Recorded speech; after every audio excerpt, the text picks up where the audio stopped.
Irmãos, vamos colocar de pé, vamos abrir as nossas Bíblias no livro de Gênesis, capítulo 21, e vamos ler os versos de 1 a 7.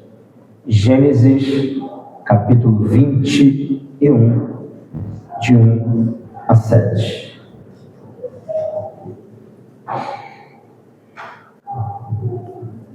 Gênesis, capítulo 21, os versos de 1 a 7.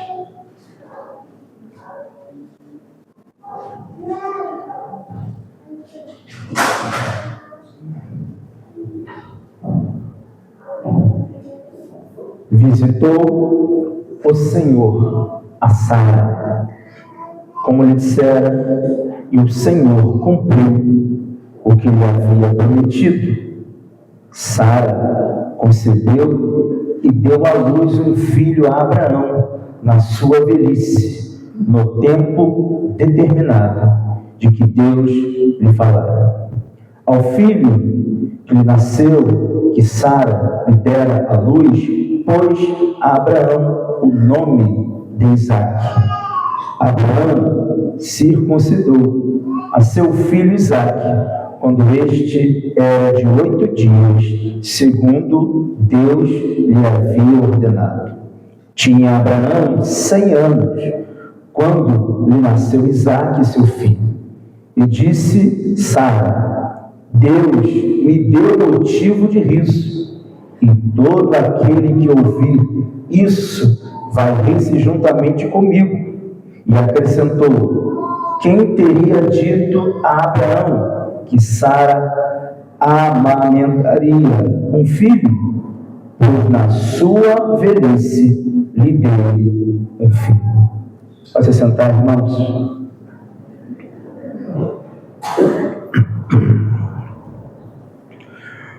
O Dia das Mães nos leva a refletir sobre o amor, o cuidado, espera e dedicação. Muitas mães conhecem o peso da oração silenciosa, das lágrimas escondidas e da esperança perseverante diante das dificuldades da vida.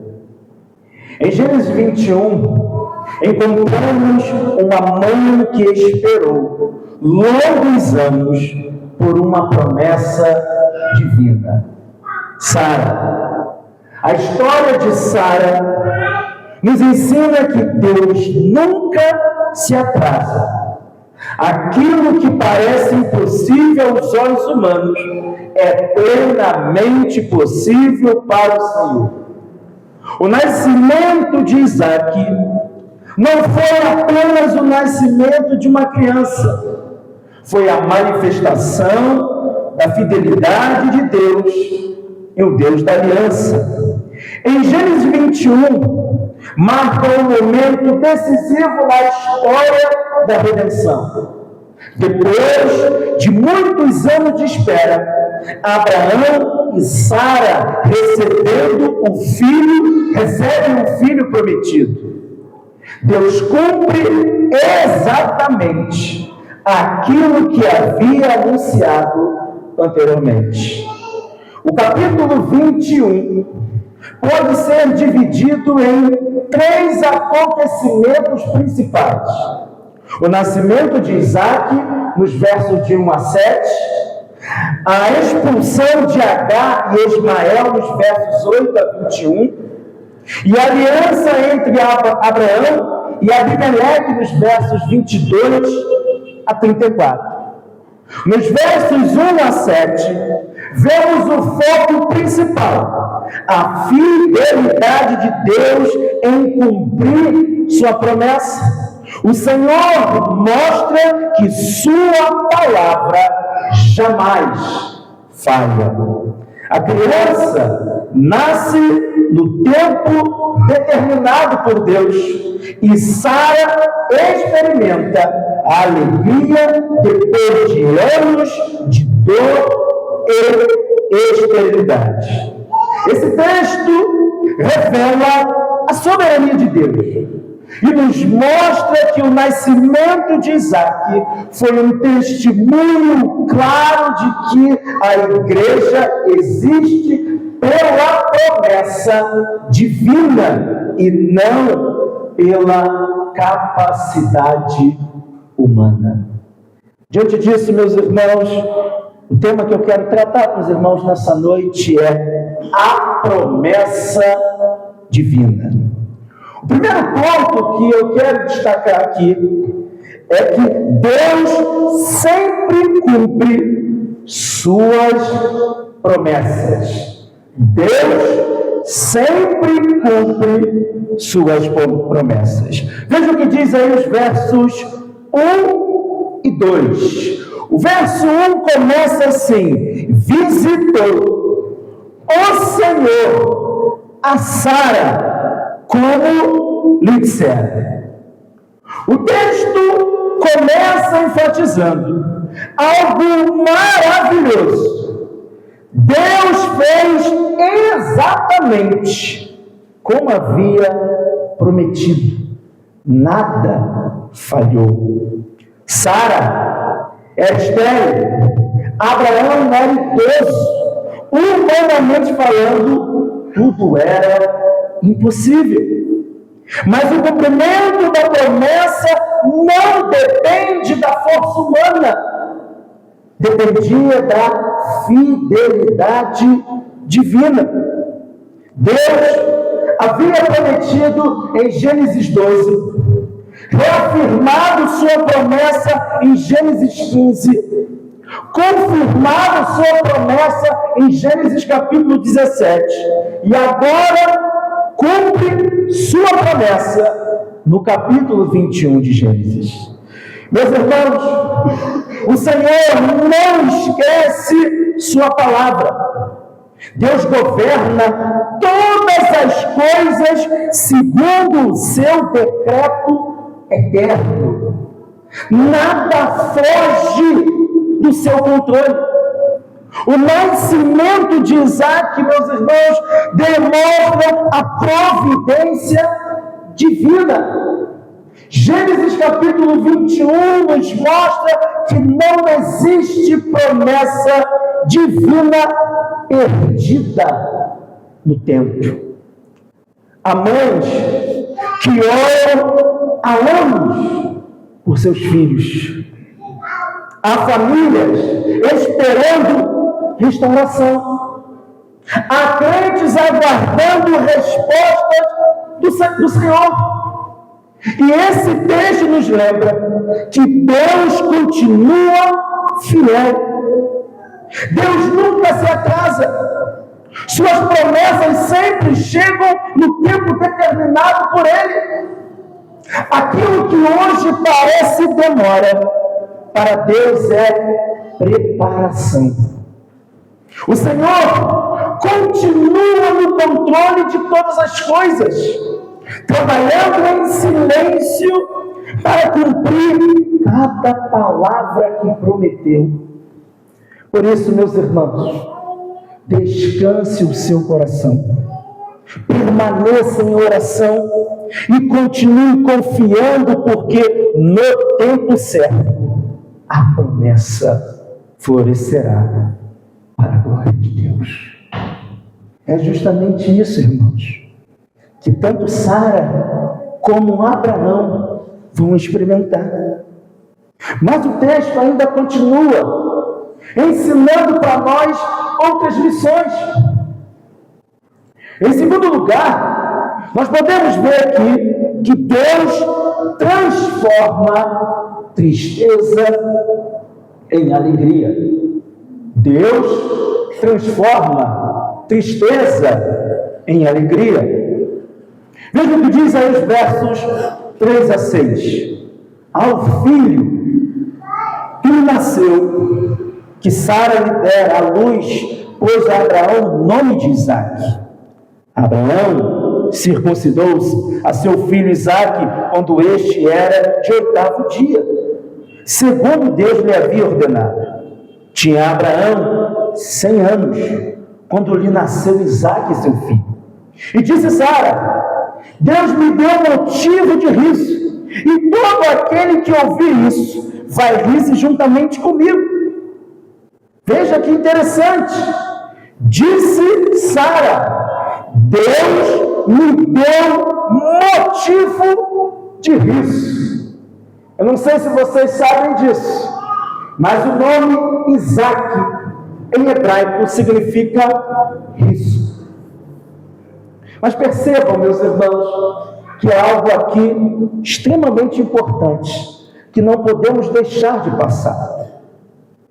Gênesis capítulo 18, abra sua Bíblia, Gênesis capítulo 18, versículos 9 a 12. Gênesis capítulo 18, versículos 9 a 12. Veja o que o texto diz aí. Então lhe perguntaram: Sara, tua mulher, onde está? E ele respondeu: está aí na tenda. Disse um deles: certamente voltarei a ti daqui a 1 ano, e Sara, tua mulher, dará à luz um filho. Sara o estava escutando à porta da tenda atrás dele. Abraão e Sara eram já velhos, avançados em idade, e Sara já lhe havia cessado o costume das mulheres. Verso 12: riu-se, pois, Sara no seu íntimo, dizendo consigo mesmo: depois de velha, e velho também o meu Senhor, terei ainda prazer? Esse riso, meus irmãos, do capítulo 18, versículo 12, é o riso da incredulidade. Mas agora, no capítulo 21, versículo 6, volte a sua Bíblia para o capítulo 21, versículo 6, percebemos aí o riso da alegria. O Senhor mudou lágrimas em celebração. Quantas noites Sara chorou? Quantas vezes suportou a vergonha?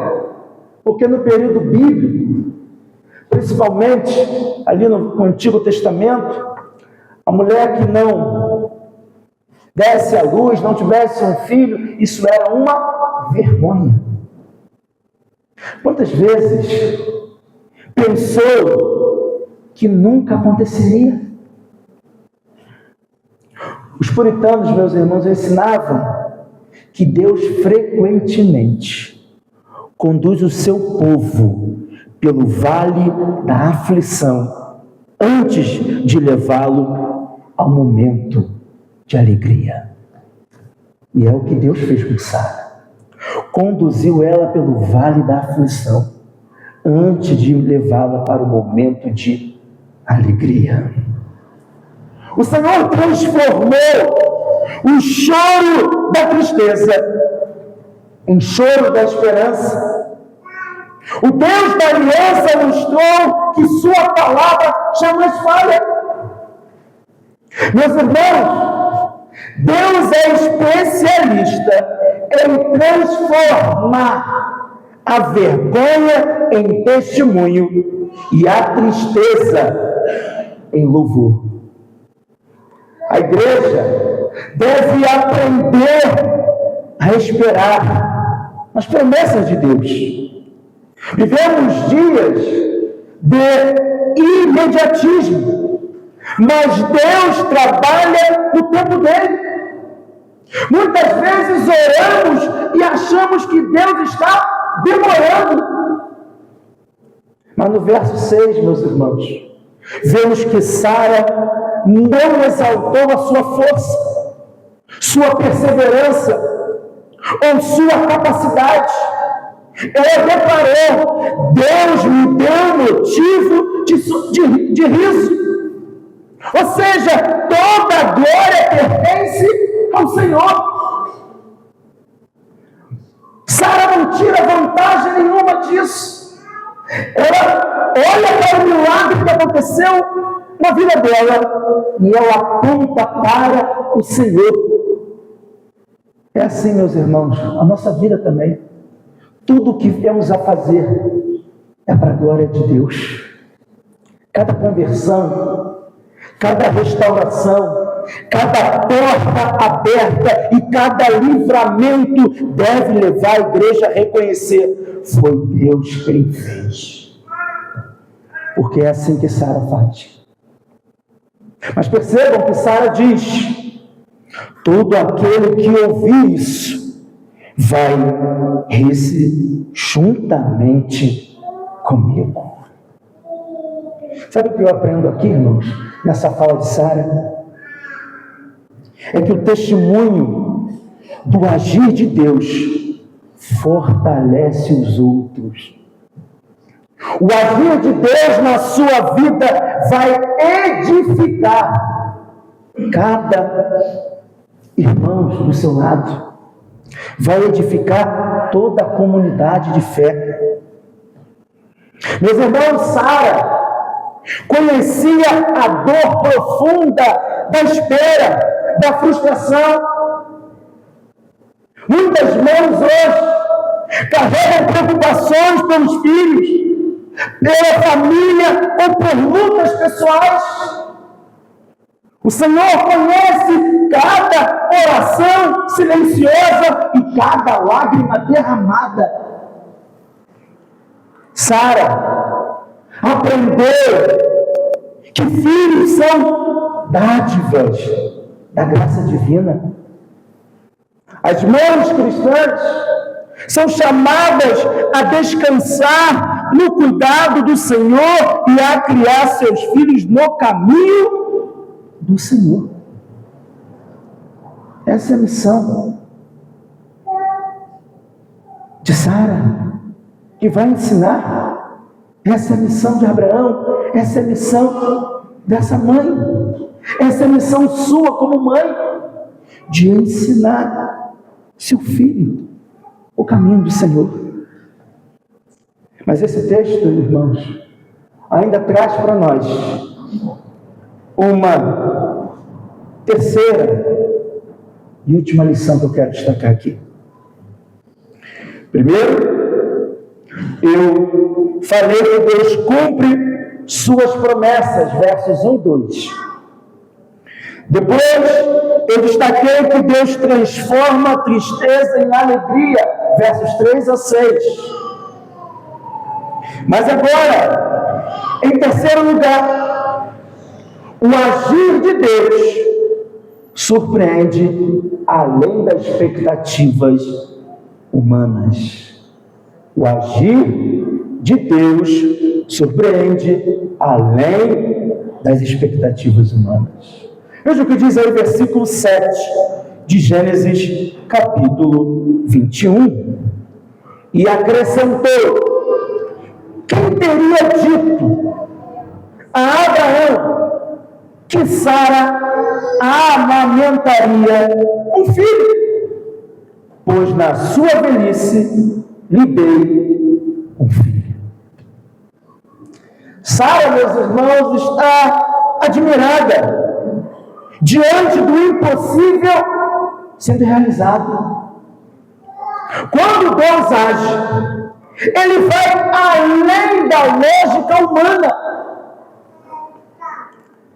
Agora, irmãos, isso fica importante você entender isso. O nascimento de Isaac aponta para um nascimento ainda maior. E que nascimento é esse, irmãos? O nascimento de Jesus. Isaac nasceu pela promessa. Jesus é o cumprimento definitivo da promessa. Isaac trouxe alegria para Sara. Jesus traz salvação e alegria eterna para você, para mim, para nós. Isaac Foi o filho amado de Abraão. Cristo é o Filho amado do Pai, enviado para salvar pecadores.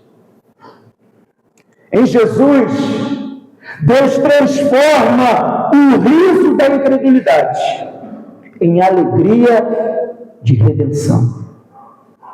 Pela cruz e ressurreição, Cristo venceu o pecado e deu esperança ao seu povo. Hoje, mesmo em meio às lutas, a igreja pode viver com alegria, porque Cristo reina e suas promessas jamais faltarão. É isso que é interessante, irmãos. Porque todo esse texto que nós estamos examinando aqui, falando do nascimento de Isaque, tem um propósito por detrás desse texto que é extremamente profundo. É fazer você enxergar esse texto e olhar para o Redentor, que é Cristo Jesus. Jesus veio a esse mundo para salvar pecadores. Jesus veio a esse mundo para resgatar a mãe, não apenas a mãe, o pai, não apenas o pai, os filhos. Ele veio a esse mundo para resgatar a família. E nós, como igreja do Senhor, temos essa missão extremamente importante, que é continuar pregando o Evangelho, que é continuar falando de Jesus Cristo, o Salvador. Gênesis 21, meus irmãos, dos versos de 1 a 7, vimos que o Senhor ainda restaura a família, fortalece mães cansadas e sustenta lares em crises. Neste Dia das Mães, aprendemos que o Senhor vê cada lágrima, conhece cada oração silenciosa e honra aqueles que perseveram na fé. Mães, continue confiando no Senhor, mesmo quando tudo parece impossível. Assim como Deus cumpriu sua promessa na vida de Sara, Deus cumpriu plenamente sua promessa de salvação, enviando Jesus Cristo para resgatar você, para te salvar, para salvar todo aquele que nele crê. O nosso Deus, irmãos, é o Deus da aliança, é o Deus da família, é o Deus do pacto, é o Deus que tem prazer em restaurar famílias. Se hoje você chegou aqui essa noite com o coração machucado, ferido, se você é mãe que chegou aqui e chegou essa noite aqui abatida, triste por alguma coisa, eu quero dizer para você, minha querida irmã, que o Senhor Jesus é poderoso para restaurar seu coração ferido. É poderoso para enxugar cada lágrima que é derramada dos seus olhos. E você tem uma missão extremamente importante, que é continuar orando e evangelizando o seu filho. Não desista. Mesmo que humanamente falando você diga, é impossível. Para Deus nada é impossível. Se você entrou no canal da igreja, você viu a mensagem que preparei para domingo, para hoje, sobre o Dia das Mães, contando a história de uma grande serva de Deus chamada Mônica de Hipona. Quem foi Mônica de Hipona? Mônica foi a mãe de Agostinho. E humanamente falando, não dava para enxergar em Agostinho que um dia ele seria um grande servo de Deus. Porque a sua vida era uma perdição total. Ainda jovem, se perdeu nos prazeres da juventude, enfrentou muitas decepções, fez muitas vezes a sua mãe chorar. Mas o interessante é que a sua mãe, Mônica, jamais abriu mão de orar por ele. Todos os dias, quando ele saía, e algumas vezes ele saía e voltava só 2, 3 dias depois. Mas quando ele voltava, ele encontrava a sua mãe na mesma posição que viu quando saiu, de joelhos dobrados, clamando ao Senhor pela conversão do seu filho. Então, minhas irmãs, você que é mãe, não desista de orar por seu filho. Se o seu filho ainda não entregou a vida a Cristo Jesus, continue orando por ele, porque Deus é poderoso para realizar milagre. E por que eu falo de milagre? Porque a conversão, meus irmãos, é um milagre. É um milagre. É Deus vindo na pessoa de Jesus Cristo ao encontro do pecador, morto espiritualmente, quebrando o coração endurecido, colocando um coração de carne cheio de fé, para que ele possa então crer, para que ele possa então se entregar a vida a Cristo Jesus. Então a conversão é um milagre, é o Senhor dando vida para aquele que se encontra morto espiritualmente. Que Deus abençoe você, mãe. Que Deus abençoe você, mulher. Mas que Deus abençoe também aqui todos os homens, membros da igreja. Continue orando por seus filhos. Não desista. Continue confiando que Deus é poderoso para transformar vidas. Que em nome de Jesus. Amém. Olá, graça e paz. Eu sou o reverendo Wilson, pastor da Igreja Presbiteriana em Catarcione, Nova Friburgo. E eu quero deixar um convite para você e para a sua família. Mas antes eu quero dizer para você, não procure uma igreja perto da sua casa. Procure uma igreja perto das Escrituras, da Palavra de Deus. Com isso eu quero convidar você a conhecer a Igreja Presbiteriana em Catarcione. Nós estamos localizados na rua Eugênio Nidec, 304, o bairro Catarcione, Nova Friburgo. Sempre aos domingos, a partir das 9 horas da manhã, com reunião de oração e logo após, escola bíblica dominical. E à noite, às 19 horas, com culto de gratidão ao Senhor. E todas as quintas-feiras, às 19h30, reunião de oração e estudo bíblico. Venha, traga a sua família, será muito bem-vindo entre nós. Deus te abençoe.